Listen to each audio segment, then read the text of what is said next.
우리 시간 다 함께 일어나셔서 기쁘게 찬양하겠습니다.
자리에 나왔습니다.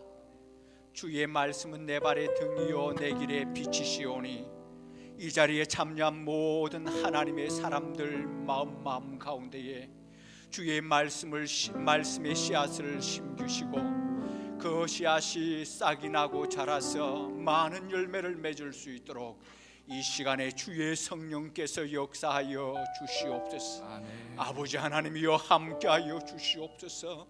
이 지역이 성회를 통하여서 부흥 집회를 통하여서 새로운 영적인 판도가 바뀌게 하여 주시고 주님 앞에 새롭게 나오게 하시고 헌신하게 하시고 이 지역이 예수 그리스도로 말미암아 변화되는 놀라운 지역 되게 하여 주옵소서.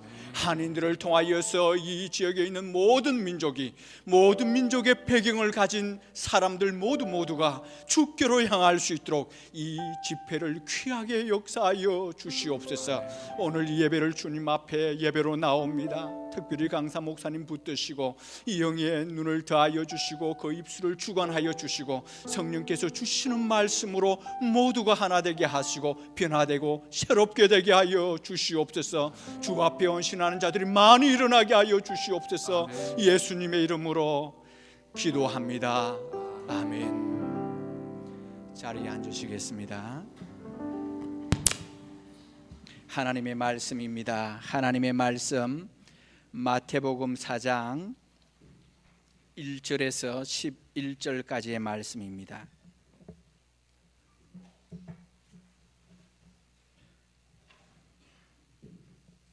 하나님의 말씀은 마태복음 4장 1절부터 11절까지의 말씀입니다.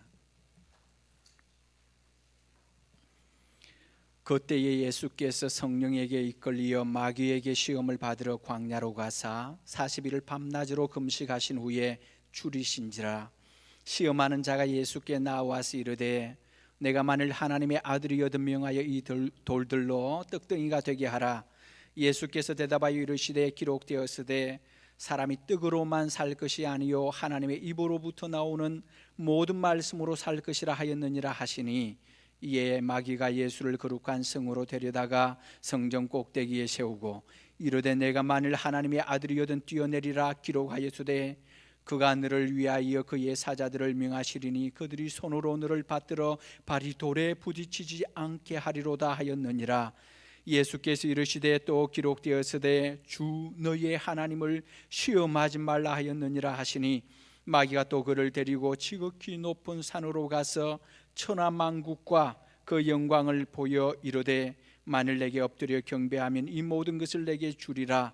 이에 예수께서 말씀하시되 사탄아 물러가라. 기록되었으되 주 너의 하나님께 경배하고 다만 그를 섬기라 하였느니라. 이에 마귀는 예수를 떠나고 천사들이 나와서 수종더니라. 아멘. 오늘 집회 둘째 날 새벽입니다. 우리 강사 목사님 나오셔서 말씀을 전해 주실 텐데요. 어제도 우리가 함께 연습을 했는데 할렐루야로 우리 환영합시다. 할렐루야.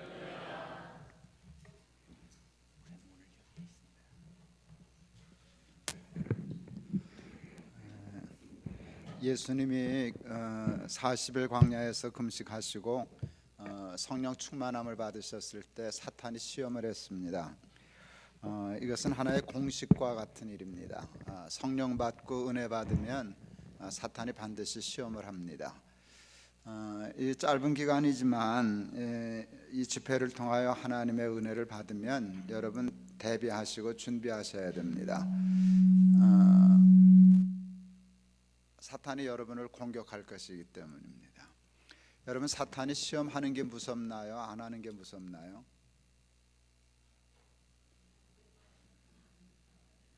안 하면 큰일입니다. 사탄이 시험을 안 한다는 뜻은 죽었다는 뜻입니다. 죽은 사람은 건들지 않거든요. 위험한 사람을 자꾸 건들지요. 그래서 귀찮고 좀 두렵지만 사탄이 공격하고 시험할 만한 삶을 살아야지 사탄이 거들떠보지도 않는 삶을 살아서 어떡하겠습니까? 사탄이 시험하면 어떻게 하면 되나요? 싸워서 이기면 되죠. 하나님이 예수님이 시험당하신 이 사건을 3번이나 반복해서 성경에 올려놓으셨어요. 거의 글자 하나 틀림없이 이렇게 하셨어요. 이유가 뭔가 중요하다는 거예요. 이렇게 반복하는 건 중요하다는 뜻이에요. 그러니까 시험 공부하라 하는 거거든요. 제가 학생들에게 이 설교하면서 제목을 이렇게 잡아봤어요. 사탄의 출제 경향. 이건 문제지거든요. 이게 문제지잖아요. 그래서 문제를 분석하고 어디에 함정이 있는지, 어디에 답이 있는지를 찾아가는 일인데, 오늘 그냥 새벽에 학원 나오신 기분으로 이 사탄의 3가지 시험, 이 문제를 한번 같이 풀어보려고 합니다. 첫 번째 시험은 돌로 떡을 만들어 먹으라는 시험이었어요. 사탄은 예수님이 돌로 떡 만드실 수 있는 능력이 있다는 걸 알아요. 그렇죠? 그리고 떡 만드실 수 있어요. 40일을 굶으셨어요. 저 같으면 볼륨 조금만 낮춰주세요. 아까보다 좋아요. 저 같으면 이렇게 시험해요. 사람도 40일은 굶더라. 창피하게 하나님의 아들이 40일만 굶냐, 며칠 더 굶어라, 이렇게 부추겨 가지고 굶어 죽게. 그 정도 IQ예요 저는. 근데 사탄은 훨씬 높아요. 살리는 척하면서 죽이는 거예요. 이 시험의 함정이 뭘까? 떡 먹고 살아서 하나님의 일 하면 되지 하는 생각이 들었는데, 이 사탄의 이 시험이 마태복음 6장 33절과 반대가 된다는 걸 깨달았어요. 너희는 먼저 그의 나라와 그의 의를 구하라. 그리하면 이 모든 것을 너희에게 더하여 주시리라. 무엇을 입을까, 무엇을 먹을까, 무엇을 마실까 염려하지 말아라. 먼저 하나님의 나라와 의부터 구해라. 이게 하나님의 말씀이에요. 사탄은 먼저 먹고 해도 돼. 하나님의 나라와 의 향하면 되지. 여러분, 먹고 하나 하고 먹으나 차이 있어요? 먹고 하나 하고 먹으나 뭐 먹는 것과 하는 게 다 같은데 그 순서가 뭐 그렇게 중요할까요? 근데 굉장히 중요해요. 굉장히 중요해요. 중국 대학이라고 하는 책에 이런 글이 있어요. 만물에는 근본적인 것과 지엽적인 것이 있나니 곧 먼저 할 것과 나중 할 것이라. 사람이 먼저 할 것과 나중 할 것을 바로 알면 도에 가까우니라. 도통한 사람이요 별거 아니라는 거예요. 이건 먼저 할 일이구나, 이건 나중 할 일이구나 해서 먼저 할 일은 먼저 하고 나중 할 일은 나중 하는 사람이 도에 가까운 사람이다. 이건 마태복음 6장 33절하고 같은 맥락의 뜻이더라고요. 한국말은 훨씬 더 철학적이고 과학적이에요. 한국은 으뜸, 근본이란 말을 으뜸이라고 써요. 근본을 으뜸이라고 풀고 지엽을 딸림이라고 그래요. 이게 아주 성경적인 언어예요. 근본적인 일을 으뜸으로 먼저 하면 지엽적인 일은 딸림 따라온다 하는 거예요. 그러니까 하나님의 나라와 의를 먼저 구하면 먹을 것, 입을 것, 마실 것이 더해져요. 이거는 아무런 트러블이 생기지 않아요. 그런데 별것 아닌 것 같지만 먼저 먹고 보자 하면 의인은 그것을 따라가지 못해요. 근본은요 지엽을 따르지 못해요. 딸림이 먼저 앞서가면 근본은 죽어요. 왜 그럴까? 논어에 이런 글이 있는 걸 발견했어요. 군자 유어의, 소인 유어이. 군자는 매사를 생각할 때 의를 생각하는데 소인배는 밤낮 이익만 생각해, 그런 뜻이래요. 여러분 여기서 있는 일을 여기다 옮기는 일을 하려고 할 때 군자는 물어봐요. 옳은 일이야? 를 물어요. 소인은요 이익이야? 를 물어요. 군자는 손해가 돼도 불의한 일이면 안 해요.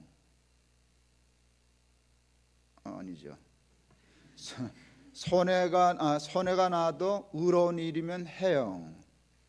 근데 옳은 일이라도 손해가 나면 안 해요. 왜? 그의 기준은 의가 아니에요.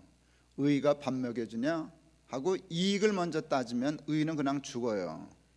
그런데 의를 먼저 앞세우면 이익은 따라갈 수 있어요. 하나님이 더해 주시는 게 있어요. 사탄이 이걸 노리는 거예요. 순서를 바꾸는 거예요. 먼저 먹고 하면 되잖아. 그런데 먼저 자기 배부터 챙기는 사람이 하나님의 일을 하는 경우를 사탄은 본 적이 없다는 걸 알고 있어요. 이북에서 피난 내려와서 큰 부자가 된 분이 있어요. 거의 한 30년 전에 저한테 그러셨어요. 하나님의 은혜라고. 이게 보통 큰 믿음이 아니에요. 자기가 고생하고 안 입고 안 먹고 노력해서 부자 됐다 생각 안 하고 하나님의 은혜라고 개나리 벗좀 하나 들고 내려왔는데 이렇게 큰 재산을 주셨다고. 그러면서 그분이 저한테 그랬어요. 하나님의 은혜를 갚을 거라고. 학교 하나 짓고 교회 예배당 하나 짓겠다고 그러셨어요. 큰 부자였거든요. 그런데 토가 달렸어요. 자녀들을 위해서 빌딩 세 채를 짓고 학교를 짓겠다 그랬어요. 저는 그때 그 말이 잘못됐다는 생각을 못했어요. 뭐 자녀들 위해서 빌딩 지어줄 수 있고 그리고 예배당도 하나 지으면 되지. 이번에 빌딩 세 채를 다 지었어요. 그것도 강남 테헤란로에. 여러분 테헤란로에 빌딩 하나 가지고 있으면 거부예요. 세 채 있으면 정신 나간 거부예요. 여러분 그 빌딩 한 채 팔면 학교 짓고 예배당 짓고 다 할 수 있어요. 정말이에요. 그런 눈으로 보지 말아요. 예, 정말 그렇죠. 저희 지금 교인도 그쪽에 빌딩 하나 가지고 계신 분이 계시는데 한 1,500억 정도 간다 그러던데 빌딩이. 그러니까 뭐 그렇게 하면은 뭐 그렇게 하지 않겠어요? 몇백억은 작은 것도 뭐 몇백억짜리 있을려나 거기. 하여간 어쨌든 그러니까 예배당 하나 짓고 학교 하나 짓겠다는 말이 저분은 가능하구나 하는 걸 그때 알았어요. 그런데 네 번째로 한 일이 학교 짓고 예배당 짓는 게 아니었어요.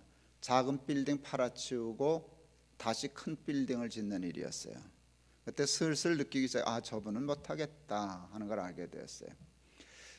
그분 지금 91살 되셨어요. 뭐 얼마든지 그럴 수 있는 일이지만 좀 불행한 일이지만 치매 오셨어요. 아직 11조 못해요. 이제는 아시죠? 예배당 학교 날라갔다는 거 불가능해요. 여러분 그렇다고 그분이 지옥 가는 일은 아니에요. 뭐 11조 하고 예배당 지었다고 천당 가나요? 그렇진 않아요. 그분이 구원 얻고 하나님 나라 가는 건 뭐 전 별로 의심하지 않아요. 그러나 하나님과의 약속은 지킬 수 없었어요. 이유는 간단해요. 순서가 바뀌어서 그래요.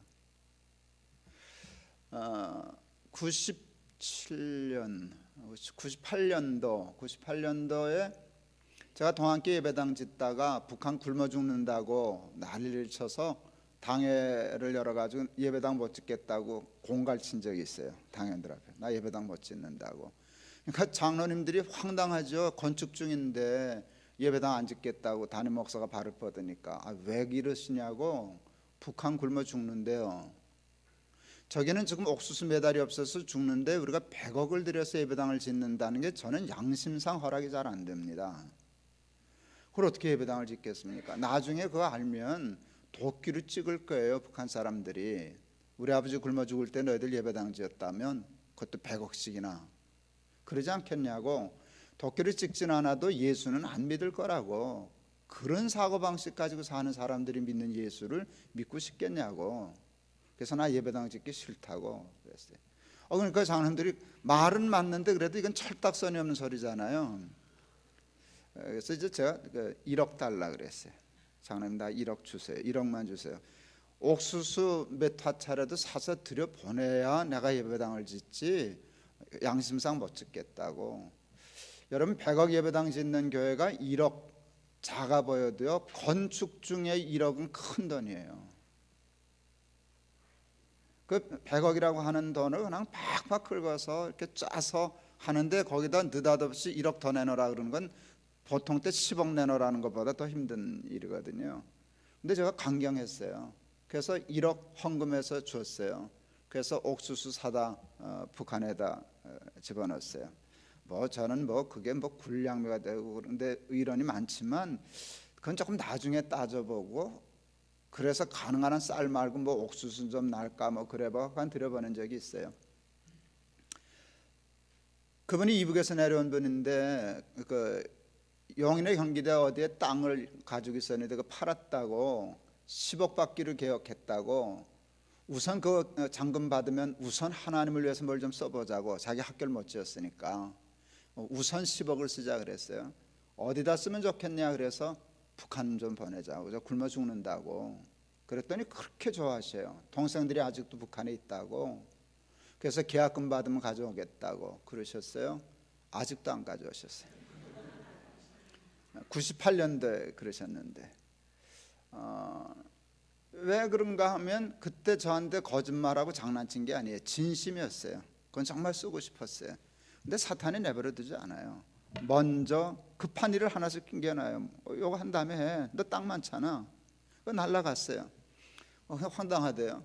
또 찾아왔어요. 땅은 진짜 많으니까 어디 땅이 있는데 그거는 진짜 하나님을 위해서 쓰고 싶다고 어디다 쓰면 좋겠는지 한번 목사님 시간 내서 가보자고. 네 그러고 나도 안 가요. 내가 바보예요. 내가 그렇게 한가해요. 뭐 그걸 뭐하러 쫓아다니겠어요. 그냥 그렇게 사시다 가시라 그러고 아직도 저는 거기 안 가죠. 그분하고는 거래 안 해요. 제가 그렇게 한가한 사람 아니니까 그냥 그러시다가 천당 가시라고. 그 돈 꼭 없어도 할 일 많고 할 수 있는 일 많고 그러는데 그분은 철저히 이 첫 번째 시험에 걸려든 사람이에요. 근데 많은 사람들이 여기에 걸려들어요.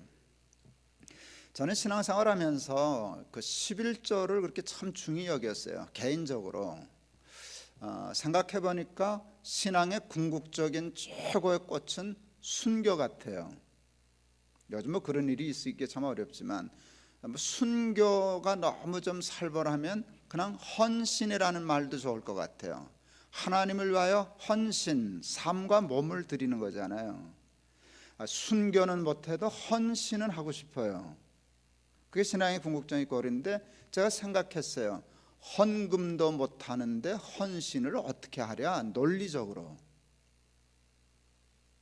난 교인들, 제가 목사니까 교인들 조교잖아요. 훈련시키는 조교잖아요. 트레이너잖아요. 그러면 교인들을 교육하고 훈련해서 어떤 정병을 만들어내야 하는 교관과 같은 직업이에요. 그랬을 때 김 목사 너 신앙 교관으로서 너희 교인들을 어떤 교인으로 만들고 싶어? 그럴 때 하나님을 위하여 즐거이 헌신할 수 있는 사람으로 키워보고 싶습니다. 제 교육 목표예요. 꿈이에요. 그러면 헌금부터 가르쳐야지. 헌금을 못하는데 어떻게 헌신을 하겠냐? 11조도 무서워서 뛰어내리지 못하는데 낙하산을 어떻게 타겠냐? 제 논리는 그 논리예요. 11조 엄청 얘기했어요. 동안교회 교인들 그때 한참 열이 뻗쳐서 10번 설교하면 7번 아마 11조 얘기했을 거예요. 11조 설교를 7번씩 하는 게 아니라요. 그냥 멀쩡한 제목이 있어요. 그래서 설교를 해요. 근데 끝은 다 11조로 가요. 근데 논리가 그거예요. 아까 얘기한 헌신을 하려도 헌금을 해야 되지 않냐. 이 설교대로 살려고 하면 그건 나중에 하고 11조부터 해. 그래야 이게 그 첫 단계 같으니까. 제가 그때 거기 그랬어요. 그래서 동안교회 교인들이 저한테 별명 붙였어요. 세상에서 돈 얘기 제일 잘하는 목사. 제가 딱 잡아댔어요. 난 한 번도 돈 얘기를 한 적이 없다. 교인들이 기가 막혀 말도 못해요. 10번 설교하면 7번을 얘기해놓고 한 번도 안 했다고 센 거짓말을 하니까 그냥 웃죠. 그래도 내 말이 맞아요. 한 번도 안 했다고. 내가 헌금 얘기는 좀 해도 돈 얘기는 안 한다 그랬어요. 그게 왜 돈 얘기냐? 헌금 얘기지. 저는 돈 얘기는 못해요. 중학교 때 마포에서 집에 오는데 100원 버스비였나 뭐 그랬어요. 그 100원이 없어서 걸어왔어요. 그때 버스 안내양 있을 때예요. 조금 구차하지만 사정하면 태워줘요. 눈치 한번 주고. 근데 그 눈치 주는 게 싫어서 걸어왔어요. 배고프고 거기서 걸어서 아주 죽는 줄 알았어요. 전 지금도 그 상황이면 걸어가요. 100원 달라 소리 안 해요. 그건 못해요. 100원 소리는 못해요. 근데 헌금 소리는 되게 잘해요. 왜 그런가 하면 그래야 이 목표를 달성할 수 있으니까. 저한테 걸려들고 선동당하는 교인들 참 많아요. 전 집회 갈 때 11조 얘기 빼놓지 않아요. 그거 빼놓고는 설교가 안 되니까. 그럴 때 하나님이 은혜를 주시면 그래 나도 이제 해야지. 정직한 11조 해야지. 그건 성령의 역사예요. 그런데 그 성령은 신속히 소멸해요. 신속히 소멸해요. 성경에 보면 성령을 소멸지 말며라는 말씀이 있어요. 무슨 뜻인가? 성령은 소멸한다는 뜻이에요. 여기서 은혜 받았어요. 그런데 문 열고 나가면 절반으로 줄어요. 집에 가면 바닥 쳐요. 일주일 지나면 지난주에 무슨 설교 들었더라. 일주일도 안 가요. 빛의 속도로 소멸해요. 그걸 사탄이 알아요. 여러분 11조 할 때 그래 나도 11조 해야지 단단히 결심했어요. 그때 사탄이 시험해요. 11조는 무슨 11조? 그 폐기된 구약의 율법이야. 그건 머리 되게 나쁜 사탄이에요. 진짜 머리 좋은 사탄은 그런 식으로 출제 안 해요. 그럼 너도 11조 해야지. 이젠 11조 할 때가 됐어. 그래 해라. 근데 토를 달아요. 그런데 너 이번 달에 쓸 돈이 좀 많지 않냐? 이게 첫째 시험이에요. 다음 달부터 하자. 11조는 다음 달부터 절대로 못해요. 그게 그렇게 오래 가지 않아요. 그 은혜가. 그러니까 사탄은 그 인간의 죄된 속성을 알고 꼭 하라는 거예요. 근데 다음에 하라는 거예요. 여러분 하나님의 나라와 의는 먼저 구하는 거예요. 은혜 주시면 저지르는 거예요. 그리고 뒷감당하는 거예요. 영국에서 유학생들 집회를 했어요. 그때 따라 왜 그랬는지 하여간 집회 때마다 11조 얘기했어요. 끝나고 오는데 유학생 부인이 전화했어요. 제가 우리 후배 목사님 집에 있었는데 글로 숙소로 전화를 했어요. 울면서 상담했어요. 목사님 은혜 많이 받았습니다. 목사님 말씀이 다 옳습니다. 근데 질문이 있습니다. 저는 11조를 지금 하려면 애기 밥을 굶겨야 합니다. 내가 그때 참 마음이 아팠어요. 맑게 알아들었어요. 이 여자 지금 밥 굶고 사는구나 하는 거 알았어요. 11조 못하는데도 자기 밥을 굶어요. 그러니까 11조를 하려면 애기 밥그릇을 손대야만 11조를 낼 수 있어요. 그 얘기를 하는 거였어요. 목사님 그래도 11조 해야 할까요? 하고 통곡을 했어요. 너무 힘들었어요. 제가 이렇게 얘기했어요. 내가 성경 좀 읽어서 하나님 조금 아는데 하나님 그런 하나님은 아니야. 아니 애기 밥을 굶기고 11조 내랄 하나님이 세상에 어딨냐. 하나님이 무슨 사채업자냐 내가 그랬어요. 하나님이 무슨 사채업자냐. 너에게 밥 굶는 건 내 사정이고 내 돈 내놔. 그건 사채업자들이나 악덕 사채업자나 하는 얘기야. 하나님이 그런 하나님이 어딨냐. 그 상황에서 11조 못한다고 그렇게 통곡하면 나는 어떡하고 하나님 어떡하냐. 하나님이 충분히 이해하셔. 울지 말라고. 그래서 그래놓고 끝냈으면 될걸. 제가 또 토를 달았네요. 그런데 나라면 한번 해보고 싶어 그랬어. 그러면서 한 말이 있어요. 가끔은 하나님을 궁지로 몰아야 해. 하나님을 다급하게 궁지로 몰아야 돼. 11조 하나가 우스워 보여도 죽을 각오 아니면 못하는 게 11조야. 하나님 나 이 핑계 저 핑계 될 수 있지만 11조 하고 더 발전하고 싶어요. 애기 밥 먹고 굶기는 거 하나님 하세요. 나는 11조 할래요. 이건 아주 극단적인 얘기예요. 그렇게 하라는 게 아니라 그렇게 안 해도 절대 문제될 거 없어요. 상식은 제가 앞에 얘기한 게 상식 맞아요. 그렇게 하는 게 옳아요. 근데 한번 저는 그걸 객기라 그럴까. 예수는 한번 그렇게 믿어보고 싶어요. 하나님 믿다 죽고 싶어요. 그리고 하나님께 공을 밀어놔야죠. 밤낮 내 문제를 내가 해결하려니까 문제가 안 풀리잖아요. 내 할 일 내가 하고 하나님 할 일 하나님 하고. 그 설교했어요. 그때 동안계 청년 하나가 거기 있었어요. 동안계 제가 목사할 때 그 영국 유학 갔던 아이인데 되게 가난한 아이예요. 난 그렇게 가난한 아이 보다 처음 봤어요. 근데 그때 결혼했어요. 우리 건축 중에. 근데 좀 여유 있는 집 딸 한 대 가면 누가 잡아먹나. 꼭 자기같이 가난한 집 여자 딸 만나가지고 결혼했어요. 제가 결혼주례 했어요. 신혼여행 못 갔어요. 그 여유가 없으니까. 팸을 거의 못 해줬어요. 그래도 뭐 금반지 뭐 2돈인가 3돈 하고 뭐 금목걸이 한 양 이렇게 해줬어요. 주일날 신혼여행도 못 가고 인사하러 왔어요. 저한테. 그러면서 신부가 울었어요.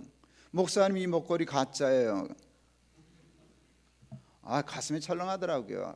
이게 그 금목걸이 하나 그때 한 돈에 4만 원 할 때인데 그 돈 40만 원이 없어서 그걸 가짜로 사주고 들통나가지고 이렇게 신부 아이가 통곡을 하는구나 싶었어요. 그랬더니 그게 아니에요.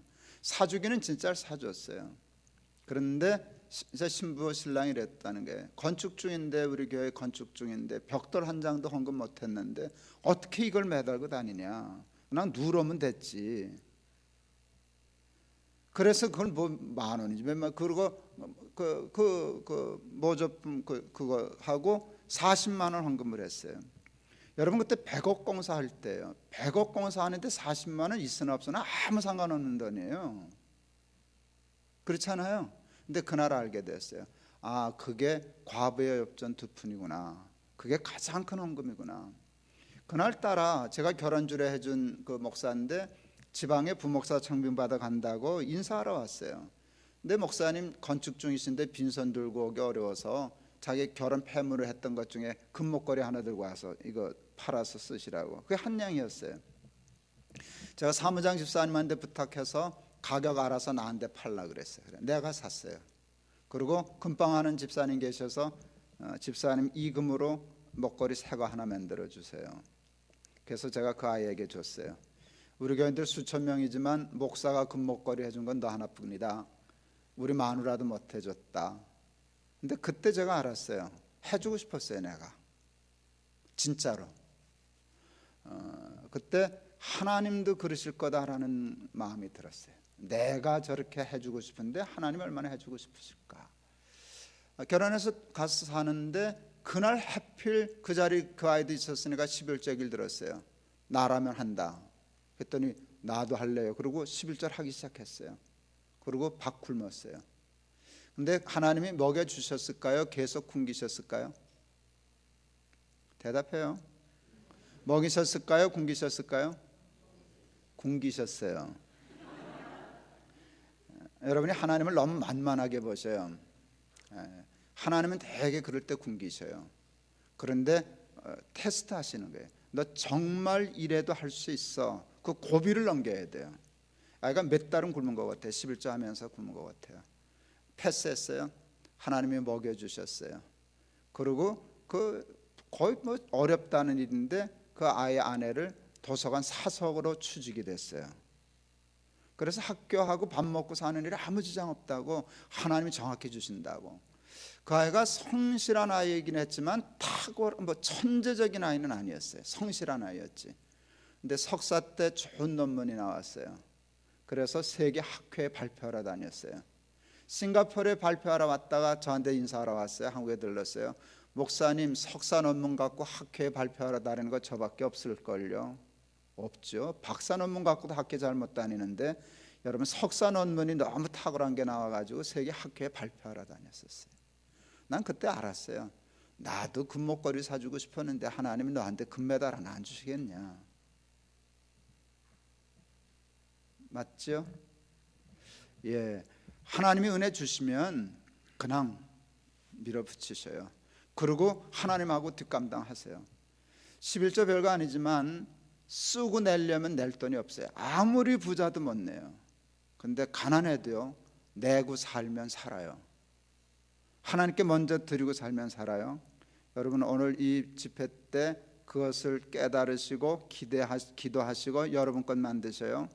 먼저 하나님의 나라, 그리고 나중에 무엇을 먹을까 마실까 그건 나중에 생각한다. 순서 정하실 수 있기를 바랍니다. 아멘 하시는 게 좋은데, 네. 제가 설교 가만 듣다 보면 아멘 할 때를 놓쳐요. 여러분이 그 아멘도 이렇게 박자가 맞아야 돼요. 믿습니까? 뭐 축원합니다. 이래야 아멘이 자기도 자다가도 나오는데 내 설교엔 그런 게 없으니까 그냥 잘 알아서 가만히 있다가 요때다 싶으면 아멘 얼른 해야 돼요. 예. 두 번째 시험은 사탄이 성전 꼭대기에 세우고 뛰어내리라는 거예요. 뛰어내리면 천사가 와서 발을 붙들 거라는 거예요. 난 그게 납득이 돼요. 하나님이 그렇게 하실 수밖에 없어요. 상식적으로. 예수님 거기서 떨어져 죽으시면 하나님이 예수님을 기껏 이 땅에 보내신 뜻과 목적이 있는데 없어지잖아요. 천사가 와서 발 붙들 거예요. 시편의 예언도 있어요. 그러면 사탄 곤란해지는 거예요. 예수님이 뛰어내리셨어요. 하나님이 천사 보내서 예수님 발 붙들었어요. 사람들이 봤어요. 난리 나는 거예요. 사람들이 목수 아들인 줄 알았더니 진짜 하나님 아들이야. 예수님은 하나님의 아들로 인정을 받으시고 영광을 받으시고, 사람들은 구름대처럼 예수님 쫓아다니고 사탄 쫄딱 망하는 거예요. 이게 사탄이 제안한 시험이에요. 이게 왜 이럴까? 사탄이 여기서 노리는 게 뭘까 생각했어요. 제가 찾아낸 함정은 이거예요. 십자가. 사탄이 예수님에게서 노리고 싶었던 건 십자가예요. 여러분, 우리가 죄 사함 받고 구원 얻은 건 예수님이 십자가 지셨기 때문이에요? 천사가 발 붙들었기 때문이에요? 예, 바로 그걸. 십자가가 사탄은 제일 무서워요. 어떻게 하든지 십자가 멋지게 해야 돼요. 근데 십자가를 누가 멋지는가 하면, 헛된 영광에 눈 어두운 사람은 절대로 십자가를 질 수 없어요. 헛된 명예, 헛된 영광에 눈 어두운 사람은 절대로 하나님을 위하여 십자가 질 수 없어요. 저는 우리 한국교회가 요즘 이 두 번째 시험에 단단히 걸려들었다라고 생각해요. 제가 71년도 신학교를 갔어요. 20명 정원일 때 12명 지원했어요. 몇 대 1이에요? 그때 그랬어요. 그때 마음만 먹으면 신학교는 누구나 다 갔어요. 지금 어림도 없어요. 제가 자라난 모교에서 신학교 가던 71년도에 장로 선거가 있었어요. 어느 집사님이 장로 피택됐어요. 도망갔어요. 안 한다고, 못 한다고. 나 장로 안 해, 못 해. 다른 교회 가셨어요. 그땐 대개 그랬어요. 근데 지금 신학교 보통 3대 1, 한 6대 1 정도 해요. 보통 4년 재수하여 평균 들어가요. 저희 교단 신학교. 그거가 똑같이 맥을 가능한 게, 신학교 들어가기 어려워지니까 교회마다 장로 선거 피 터지기 시작했어요. 안 됐다고 도망가는 게 아니라, 됐다고 도망가는 게 아니라 안 됐다고 튀는 거예요. 왜 그럴까요? 그때는 미달이었는데 왜 지금은 6대 1씩 될까요? 왜 그때는 장로 됐다고 도망갔는데 요즘은 서로 되려고 그러고 안 됐다고 도망갈까요? 교회가 변했어요. 예전엔 교회가 가난하고 힘들었어요. 그 가난하고 힘든 교회 목사가 되고 장로가 된다는 건 십자가를 져야만 쫓아갈 수 있는 일이었어요. 그런데 교회가 하나님의 은혜로 부흥하고 커졌어요. 큰 교회는, 작은 교회는 아직도 고생하지만 큰 교회는 상상할 수 없는 돈과 권력이 생겨나기 시작했어요. 제가 만 40에 동안교회 담임 목사가 되었어요. 우리 노예에서 제일 큰 교회였어요. 제가 부임하자마자 우리 거래하는 은행 지점장이 저한테 인사 오셨어요. 그러고는 정기적으로 오셔요. 지나가다 들렀습니다. 그러지만 제가 바보예요. 지나가다 들렀는지 의도적으로, 딱 정기적으로 들려요. 근데 올 때 빈손으로 올까요? 뭐 들고 올까요? 빈손으로 올까요? 뭐 들고 올까요? 들고 와요. 뭐 들고 오게요?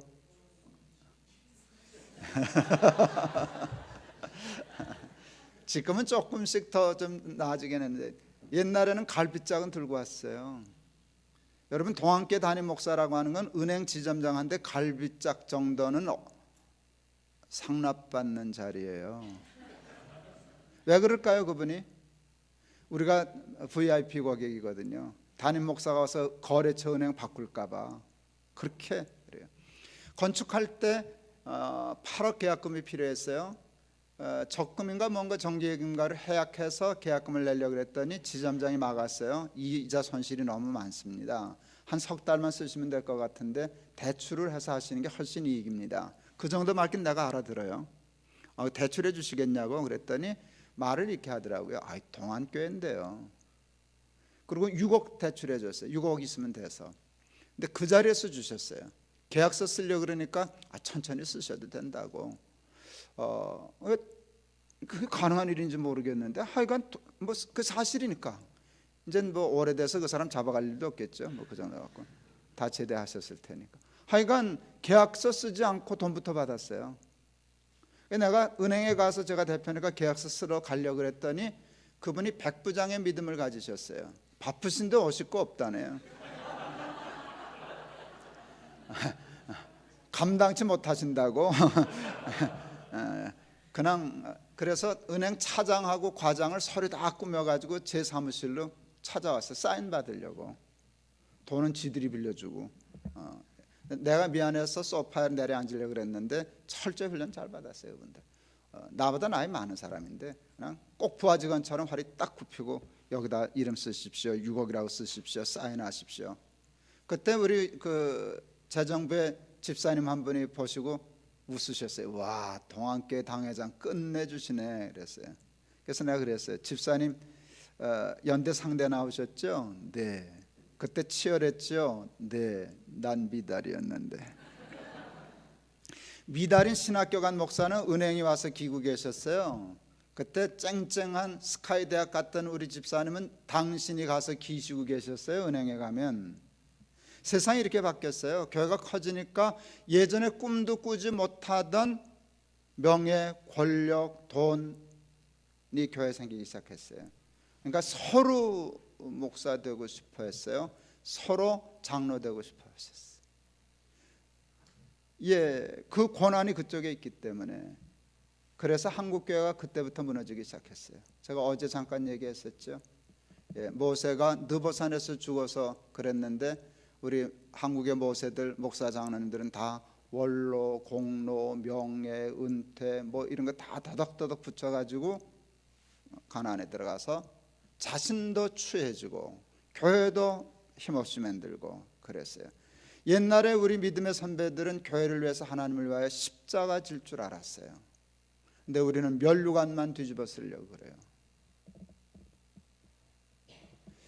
이민사회 어제 제가 죄송하지만 힘들게 얘기했지만 그거 사실이에요. 위험해요. 여러분들은 뭔가 행세하고 어깨에 힘줄 자리가 교회밖에 없는 수가 많아요. 거기 쏘으면 안 돼요. 그러라고 목사 된 거 아니에요. 그러라고 장로하게 된 거 아니에요. 그러라고 권사 된 거 아니에요. 그거는 계급 아니에요. 제가 65세 은퇴하자는 운동을 좀 하고 그랬더니 그게 조기 은퇴라는 말로 돌아다녔어요. 우리 동안교회 젊은 집사 하나 오더니 나한테 그랬어요. 65세가 무슨 조기입니까? 만기도 만만기지. 그래서 난 조기라는 말 쓴 적 없어. 그랬더니 붙더라고요. 제가 충청도 어디 집회 갔다가 어느 장로님 명함 주시는 거 보고 거의 절도할 뻔했어요. 거기다 장로님 이렇게 쓰셨어요. 조기 은퇴 장로 아무개. 그래서 내가 속으로 아유 할아버지 그냥 만기 제대 하시지 그랬어요. 70세 은퇴하면 뭐 그게 뭐 신앙이 없는 건가요? 그건 교회 형편 따라 하면 되는 거지.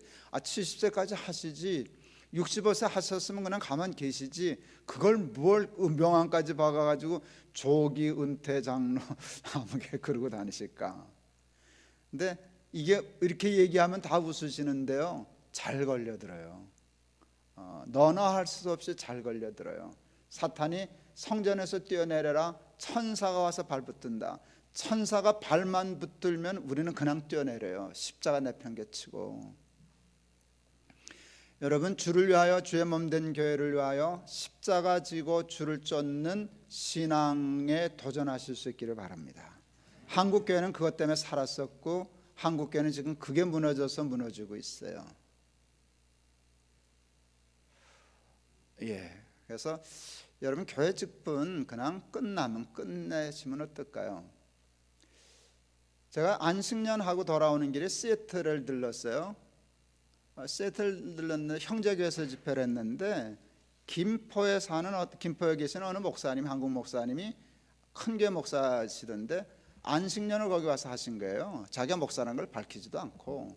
그리고 거기다 정해놓고 교회를 거기 출석하는데 하도 열심히 하니까 목사인 줄 모르고 교회가 집사 임명을 했어요. 목사인데. 그러면 저 같으면 제가 목사입니다. 그리고 사용했을 걸 이분이 괴짜신 것 같아요. 내가 언제 집사 노릇을 해버리고 덜컥 받은 거예요. 그래서 이제 목사님이 집사가 되셨어요. 집사 열심히 하는데 얼마나 재밌겠어요. 목사가 집사 노릇하니까 신나게 이제 집사 노릇하는데 거긴 순제도인데 순장이 다른 다른 주로 이사를 가는 바람에 순장 자리가 비었어요. 하도 열심히 잘하니까 고속 승진이 돼서 순장이 되셨어요. 1년은 금방 가잖아요. 몇 달 일하다가 이제 갈 때가 되니까 도망갈 수 없어서 이실직고를 한 거예요. 사실은 제가 목사입니다. 안식년 하러 왔었는데 교회가 발칵 뒤집혔어요. 난리 났어요. 세상에 그런 일이 어디 있어요. 그분 참 훌륭한 분이죠. 그 얘기 들었는데 제가 어제 얘기했잖아요. 저는 말 잘 듣는 은사가 있다고. 그런 얘기 들으면 감동해서 어쩔 줄을 모르는 거예요. 아, 나도 한번 해보면 좋은데. 남가주 사랑의 교회 집회하고 왔거든요. 시애틀 집회 마치고 거기서 그 얘기를 했어요. 바로 따끈따끈한 지난주 얘기니까. 아, 나도 해보고 싶은데 나는 얼굴이 알려져서 어디 가서 숨을 데가 없네. 그랬더니 그때 그 김승욱 목사님이죠. 지금 한국 할렐루야 교회인가 나가셨는데 그분 그러시대요. 강단에서는 오세요. 시켜드릴게. 하고 싶어요. 하고 싶어요. 그 외에 조금 더 교회 집회도 했었는데 그건 조그만 교회였어요. 여자 집사님이 계셨어요. 제 나이 또래시더라고요. 근데 그분이 다른 주에 있을 때 장로님이셨다는 걸 얘기를 안 한 거예요. 다른 주에서 마침 그 교회 이사 왔다가 그 전에 같이 다니던 교인이 그 여자 집사님을 보고 장로님 그런 거예요. 그러니까 목사님 깜짝 놀라. 장로님이셨냐고. 예, 제가 그 전에 있던 교회에서는 장로였습니다. 그랬더니 목사님 미안해가지고 아, 진작 말씀을 하시죠. 집사를 장로 만들어 놨으니까, 아, 장로를 집사 만들어 놨으니까 아, 진작 말씀하시죠. 왜 그러셨습니까? 근데 그분을 집사라고 불러야 돼, 장로라고 불러야 돼. 그분이 그러셨다는 거예요. 아, 그때는 장로 하라 그래서 장로를 했고, 아, 지금 여기서는 집사를 하라니까 한 것뿐인데 뭐 괜찮잖아요. 우리는 너무 직분을 계급처럼 생각하고 여기 쏘가 넘어가는데 이게 두 번째 시험과 무관하지 않아요. 여러분, 장로 맡기시면 죽도록 충성하셔요. 권사하라고 하면 죽도록 충성하세요. 끝나면 그냥 잊어버리세요.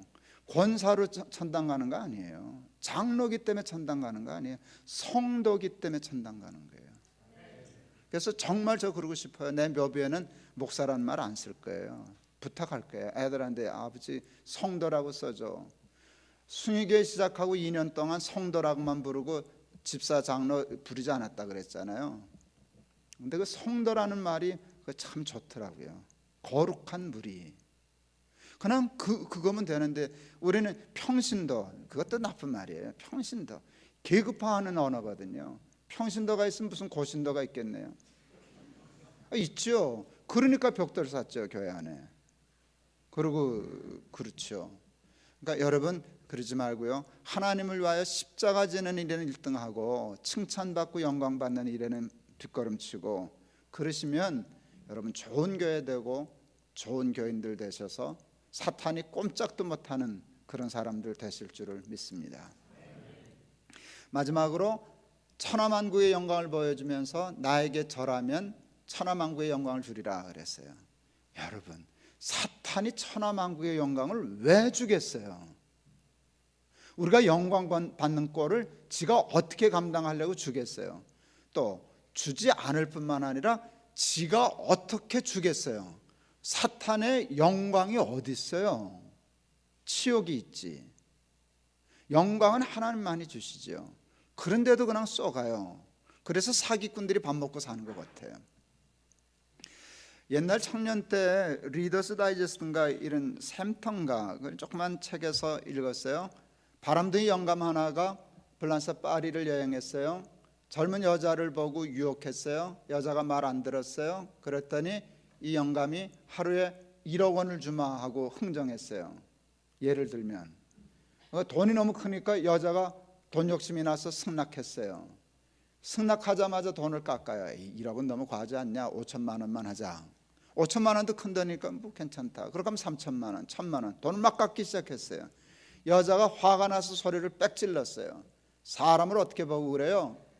그랬더니 그 영감 말이 기가 막혔어요. 사람은 다 알아봤고 그게 1억이든 100만 원이든 돈 받고 몸 팔겠다는 여자인 건 다 알아봤고 돈 몇 푼 깎는데 뭘 그래?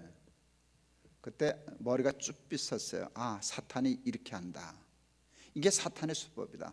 처음에는 뭐 엄청나게 걸지만 딱 걸려들면 개값도 못 받는다. 저 개 되게 좋아했어요.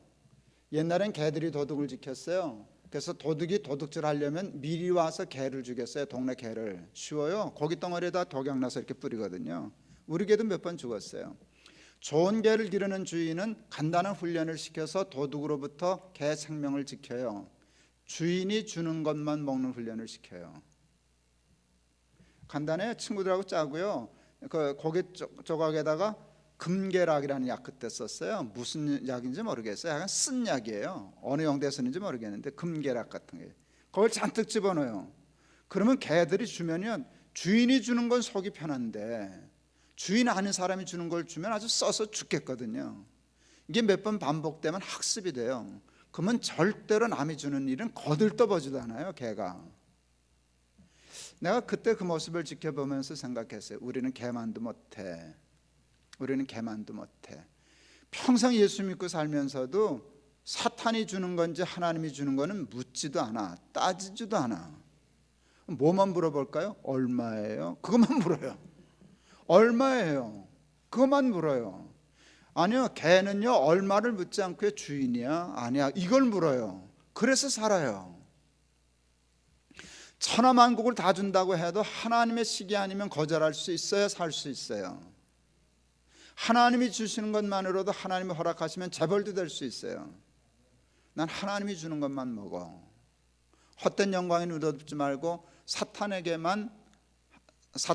무릎 꿇지 않고 하나님께만 경배하고 무릎 꿇는 그런 사람들 되실 수 있기를 바랍니다.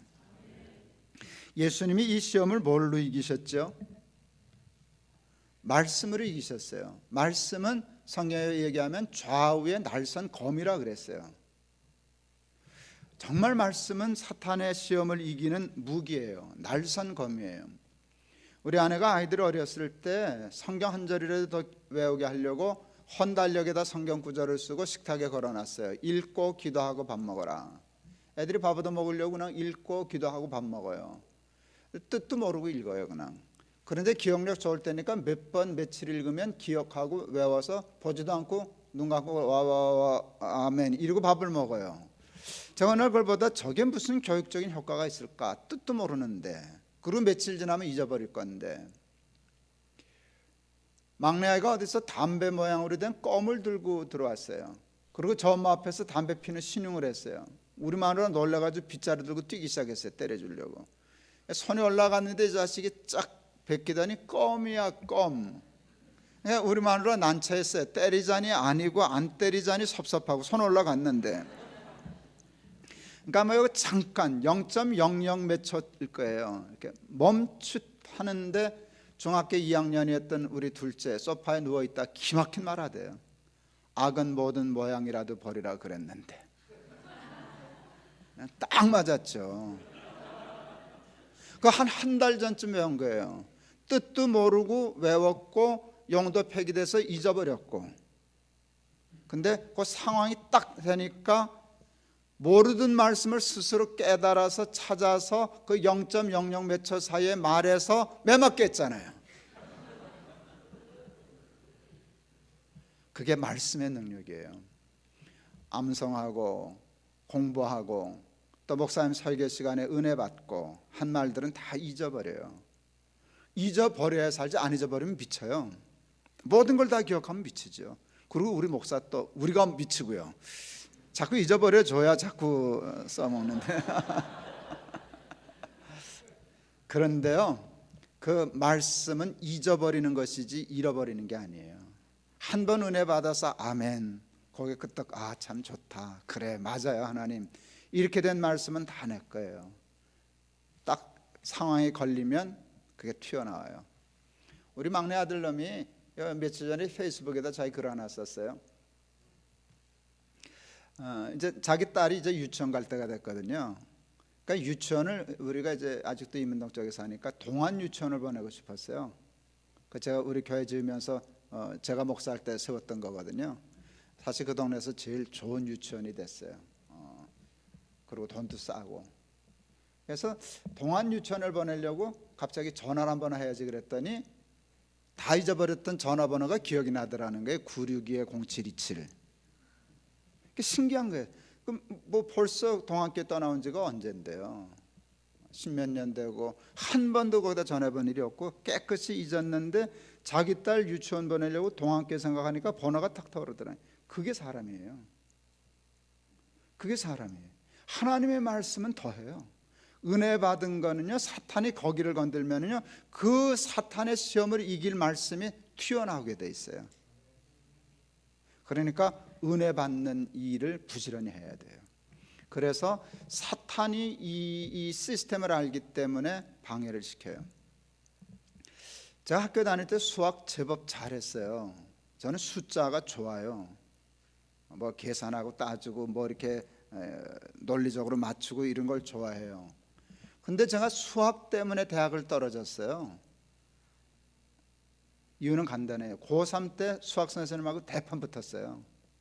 붙긴 뭘 붙어, 일방적으로 맞았지. 근데 매로 맞았으면 감정이 없는데 이번에 그때는 뭐 그 다반사였어요. 주먹으로 나를 때렸어요, 얼굴을. 이건 굉장히 인격적인 모독이라고. 제가 그런 걸 못 참거든요. 그래서 마음으로 그분을 선생으로 인정 안 했어요. 넌 선생 아니야, 그랬어요. 그러니까 공부가 싫더라고요. 수학이 싫더라고요. 내가 잘하는 과목인데 수학 선생들하고 나 엎어져 자는 거예요. 꼴 보기 싫어서. 그래서 대학 떨어졌어요. 누가 옳았는지는 모르겠어요. 아마 내가 옳았겠지 뭐 나니까. 근데 옳고 그른 것도 중요한데 중요한 게 있어요. 대학은 내가 떨어졌지 선생님은 안 떨어졌어요. 그래서 애들한테 가르쳐요. 야, 학교 가서 선생님한테 싸울 땐 조심해야 돼. 대학을 포기하고라도 싸워야 할 만한 가치가 있는 일이면 비겁하게 대학 가려고 그거 하지 말고 싸워. 그리고 대학 관둬. 그게 옳은 거야. 그렇지만 그 정도 사안이 아니라고 하면 선을 그어놓고 싸워야 돼. 공부는 해야지. 동학교에 있을 때 제가 교회 개혁한답시고 꽤 거칠은 목회를 했어요. 당회 때 부딪히고 설득하고 뭐 이래요. 그래서 그 당회에서 논쟁이 커질 때가 많았어요. 나하고 좀 싸우고 다투면은요, 그 다음날 주일날 보면 장로님 교회에서 안 보여요. 왔었는데 주일날 빠지진 않는데 이 어른이 어디 가셨나? 목사님 교인들이 수천 명 돼도요, 교인이 오고 하는 거 다 알아요. 그거 별로 어렵지 않아요. 교인들은 자기가 앉는 자리가 딱 있어요. 그래서 이렇게 훑어보면 대개 알아요.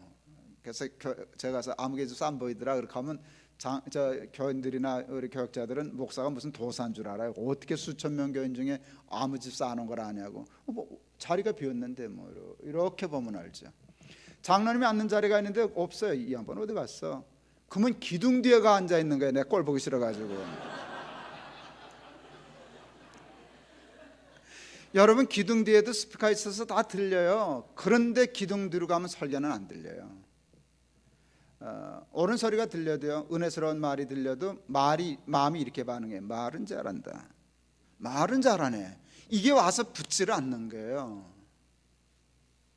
근데 사탄이 그거를 잘 이용해요. 그런데 이게 우리가 당할 수밖에 없는 게, 목사는 언제나 옳지요? 어떻게 그럴 수가 있어요, 여러분? 목사도 흠이 있어요, 없어요? 부족함이 있어요, 없어요? 있어요. 그러니 할 말이 없다고, 목사도. 근데 그것만 이렇게 해서 집중해서 이걸 증폭시켜요. 그래서 선을 넘게 해요. 이 목사가 뭐 그래 놓으면 이제 이게 안 들리기 시작하는 거예요. 안 들리기 시작하는 거예요. 그러니까 조심하셔야 돼요.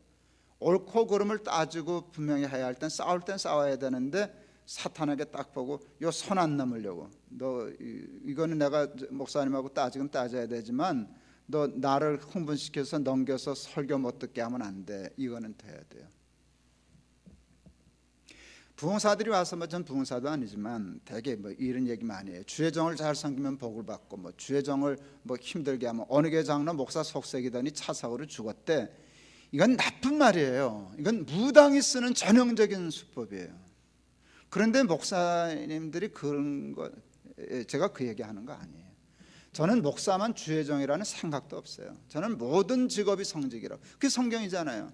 너희는 택하신 족속이여 왕 같은 제사장이라. 나는 그냥 목사니까 목사 일을 하는 거고, 장사하는 사람은 장사하는 것으로 하나님의 일을 하는 거고, 직장 생활하는 사람은 직장 생활하는 거로 하는 것이죠. 제가 코스타가에서 아이들 가르치는 게 그거예요. 은혜 받았다고 무조건 신학교를 뛰지 마라. 음악하는 놈은 음악으로 하나님께 영광 돌리면 되는 거고, 장사하는 사람은 돈 벌어서 하나님 일 하면 되는 거고, 그래야 하나님 나라가 되지. 다 주의 종이라고 목사만 되면 이 세상은 다 놓친다. 이제 그 얘기를 해요. 저는 목사만 주의 종이라고 생각 안 해요. 그렇지만 목사는 가르치는 사람이잖아요. 그래서 제가 어른들을 한번 얘기하면 오해받을까 봐 어른들한테 잘 안 하고 동안계 청년들한테 이렇게 가르쳤어요. 동안계 청년 많았거든요. 순위계 때 조금 더 많았고, 청년들은 이렇게 얘기했어요. 너희들 취직하거든 첫째 달 월급은 하나님께 드려. 첫 열매니까. 둘째 달 월급은 부모님께 드려. 셋째 달 월급 타면 내 넥타이는 하나 사오나. 그럴 줄 알아야 돼. 내가 내 넥타이 사달라는 거 참 쑥스럽고 민망하지만 안 가르쳐주면 모르더라. 너 그거 할 줄 알아야 돼. 청년이 한두 명인가요? 1600명 정도 예배 드렸었는데 출석만 예배 시간에만 하고 뭐 2부 3부에도 오는 애들이 있으니까 청년들 수천 명 됐죠. 그 아이들 나 좋아하거든요. 세 번째 월급 타는 놈이 한두 놈이겠어요? 끊임없이 이어지죠. 와이셔츠, 넥타이, 구두, 티셔츠 어느 탤런트도 저보다 많지 않을걸요. 특히 와이셔츠 옷장으로 하나 있죠. 그거 한꺼번에 세탁하면은요 입는 동안에 풀 죽어요. 그래서 한 20개 30개씩만 갖다 해서 걸어놓고 매일 입어요. 아직도 세탁소 주인이 내가 누군지 몰라요. 우리 마누라한테 가끔 그래요. 사장님은 뭐 하시는 분이셔요? 넥타이 뭐 다른 건 괜찮은데 넥타이는 가끔 애들이 목사가 강대 묶고 나가긴 조금 힘든 거 가져올 때가 있어요. 이거 지들 수준인 줄 알고. 그래도 그건 묶어야 돼요, 안 묶어야 돼요? 묶어야 돼요. 안 묶으면 그놈은 그날 설교 놓쳐요. 오만 잡생각에 우리 목사님이 날 싫어하나, 내가 뭐 이랬나 이러다가 설교 놓쳐요. 근데 묶고 나가면 좋은 거죠. 그걸 쿡쿡 찌르는 게 내가 사드린 거야 이래. 여러분 넥타이 정도는 괜찮지 않아요? 목사가 다 옳아서가 아니라, 목사가 다 훌륭해서가 아니라 역할이 우리에게 성경을 가르치는 사람이잖아요. 여러분 어디서 은혜 받으시겠어요? 여러분은 늘 그냥 여기서 주일마다 예배 때마다 여러분 교회 목사님의 설교를 듣고 은혜를 받아야 할 사람이에요. 그러니까 넥타이 정도 사드려요. 그리고 좋은 관계. 여러분 학교 선생님들한테 인사해야 돼요? 안 해야 돼요? 해야 돼요. 근데 학기 초에 해야 해요? 학기 말에 해야 해요? 대답해요. 중요한 문제예요. 학기 초에 해야 해요? 학기 말에 해야 해요? 학기 말에 해야 해요. 학기 말에 하면 약효 없어요. 끝났으니까. 그렇기 때문에 그거는 좋은 거예요. 그거는 인사예요. 근데 왜 해야 되는가 하면 그래야 아이들에게 유익해요. 선생님이 훌륭해 보이고 귀해 보여야 공부를 하지 선생이 우습게 보이면 하겠어요? 저는 그래서 학기 말이면 꼭 인사해요. 학년 말. 우리 아내가 학교 선생했어요. 아예 백화점 가서 선생님 선물을 직접 고르고 카드 쓰고 인사하는 거 허리까지 굽혀가지고 각도 맞춰가지고 한 해 동안 잘 가르쳐 주셔서 고맙습니다. 그래야 돼요. 부산에 꽤 오래전에 봉투 안 주는 학교 있다고 텔레비전에 크게 나왔어요. 그랬더니 뭐 학부형들이 나와서 뭐 우리에게는 봉투 안 준다고 하고 참 훌륭하다. 봉투 안 주는 거 좋죠. 근데 어느 아이 엄마가 와서 그랬어요. 우리는요 소풍 갈 때 선생님 도시락도 안 싸요 그러더라고요. 목사도 혼자 있을 땐 별소리를 다 해요. 제가 이랬어요. 정신 나간 예편나 같으니라고 그랬어요. 저러고 아이를 기른다고. 봉투 안 주는 건 옳아요. 그러나 소풍 갈 때 선생님 도시락 정도는 싸는 게 옳아요.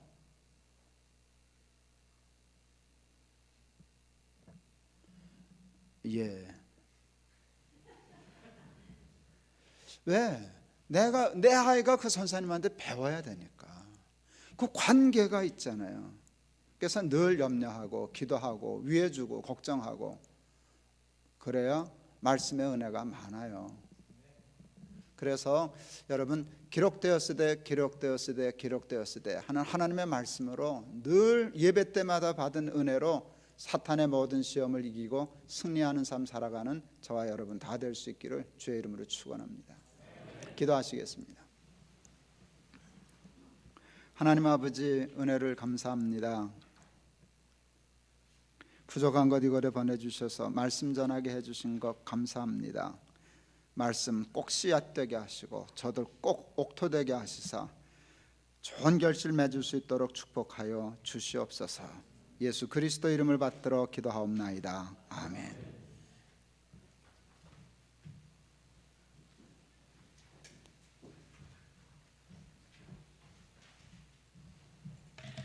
찬송가 342장입니다.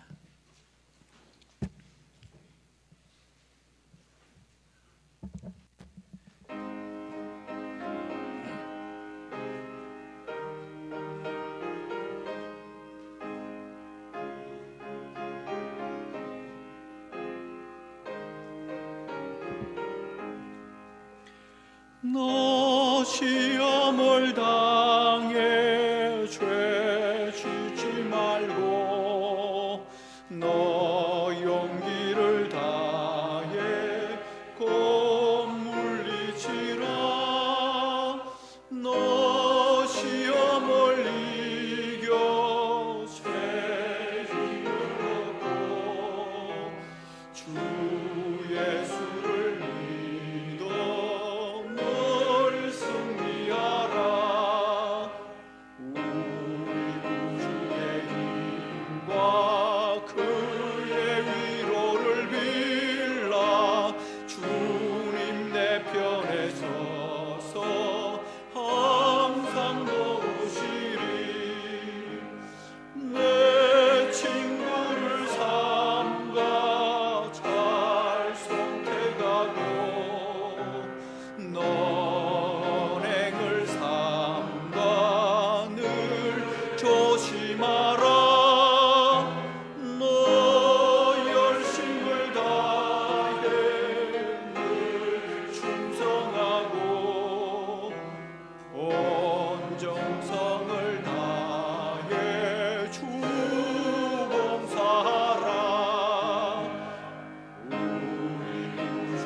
주 예수를 믿어 늘 승리하라.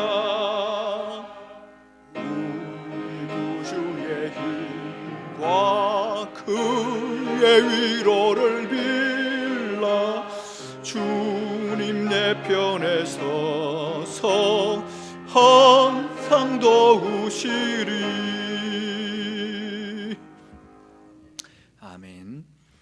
감사합니다. 광고 시간입니다. 광고는 적혀 있는 대로 참고해 주시고요. 오늘 저녁은 7시 30분입니다. 7시 30분에 이 장소에서 저녁 집회가 있습니다. 여러분들도 다 오시고, 또 어제 너무 많이 오셨는데 제가 우리 교회 좌석을 좀 걱정을 했어요. 우리 좌석이 많지 않은데 그랬는데 다 오늘 세보니까 오셔도 충분할 것 같습니다. 300명이 넘으면 좀 곤란할 텐데 의자들도 대충 세보니까 한 300명까지도 괜찮을 것 같으니까 다 이리 부르셔도 괜찮을 것 같습니다. 아니면 서서 하시죠, 뭐, 그죠? 감사합니다. 자, 오늘은 여러분 가실 때 혹시 우리 조금 추출할까봐 추출 좀 이 배가 좀 고프실까봐 밑에 먹을 것이 조금 있으면 다가가 있습니다. 뭐 배를 채울 수는 없고요. 조금 같이 대화 나누시면서 교제하시면서 그러면 좋겠다 싶어서 밑에 소예배실에 저희들이 조금 준비했습니다. 같이 교제하시고 잡수시고 가시면 좋겠습니다. 저녁은 조금 더 많이 나오겠죠, 그죠? 저녁에 더 오시면 좋겠습니다.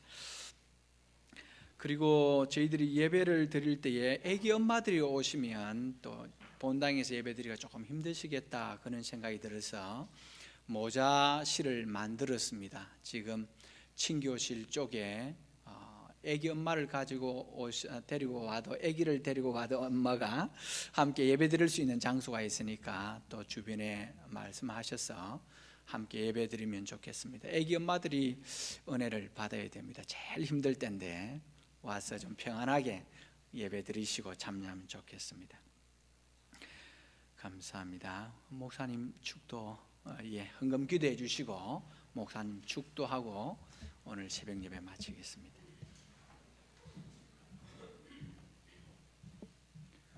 하나님 감사합니다. 이 귀한 새벽에 단장교회 하나님 전에 나와게 하시고 말씀 듣게 하시고 예배하게 하시고 또 귀한 예물 드려 봉헌하는 손길 있게 하셔서 감사합니다. 하나님, 캐나다에 와서 저들이 얼마나 수고하고 애쓰고 고생하는지 주님께서 아십니다. 그러면서도 하나님께 감사하여 예물 드릴 수 있는 믿음 주신 것 감사합니다. 여호와를 경외하며 그 도에 행하는 자마다 복이 있어서 손이 수고한 대로 먹을 것이라 복되고 형통하리로다 약속하신 하나님, 그 약속을 저들의 삶 속에서 지켜 주시옵소서. 지금은 우리 주 예수 그리스도의 은혜와 아버지 하나님의 극진하신 사랑과 성령의 감동 감화하심이 하나님의 말씀으로 사탄의 모든 시험 이겨내고 승리하는 삶 살아야 할 우리 사랑하는 모든 교우들 위해 지금부터 영원토록 함께 하시옵기를 축원하옵나이다. 아멘.